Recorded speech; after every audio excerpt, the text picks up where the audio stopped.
On arrive vers la période vedettariat de Louis de Funès avec Comme un cheveu sur la soupe. André, vous connaissez? Oui, oui. Réalisation de Maurice Régamet, qui était un copain de Funès bien avant ça. Ils avaient fait quelques courts-métrages ensemble, dont notamment L'Arena et la manière du rire. Maurice Régamet, ils avaient joué au théâtre, Tramway dans Et le c'est qui désir. la comédienne qui joue avec lui, qu'on a retrouvée après dans l'homme orchestre? Noël Adam. Noël C'est Adam. Noël Adam qui est effectivement qui partage l'affiche de Comme un cheveu sur la soupe. Et qui a été la femme de... Serge Reggiani, Voilà. que l'on retrouve dans Ni vu ni connu, c'est à la même période.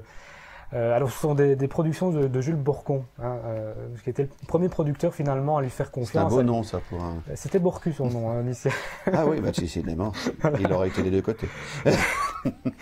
De production de Jules Borcon. Alors pour l'anecdote également, Yves Robert a beaucoup influencé le choix de Funès pour Ni vu ni connu. Donc Borcon ne voulait pas, il hésitait à lui confier un rôle en vedette. Et Delorme et Yves Robert vont beaucoup insister pour que De Funès soit la vedette de Ni vu ni connu, donc l'adaptation de l'affaire Blaireau Oui, oui.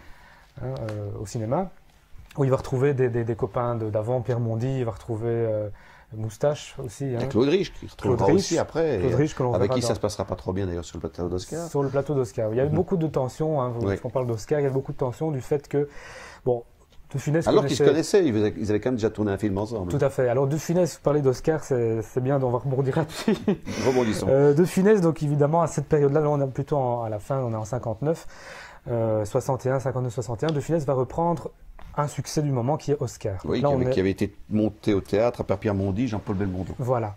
Donc à la Porte Saint-Martin, De Funès au départ devait jouer l'avare Oui, tout à au fait. théâtre, et il a longtemps hésité à le faire. Il se sentait pas prêt, il se sentait pas assez mûr pour le faire. Il avait appris son texte, mais au dernier moment, il s'est un peu désisté, et il a fallu retrouver une pièce, un bon succès du moment. Ils ont choisi Oscar, et De Funès va littéralement transformer Là, il en a fait un one-man show. Voilà, il en a fait, il a tiré beaucoup à fil là-dessus. Il y a une anecdote amusante sur Oscar, puisque, on a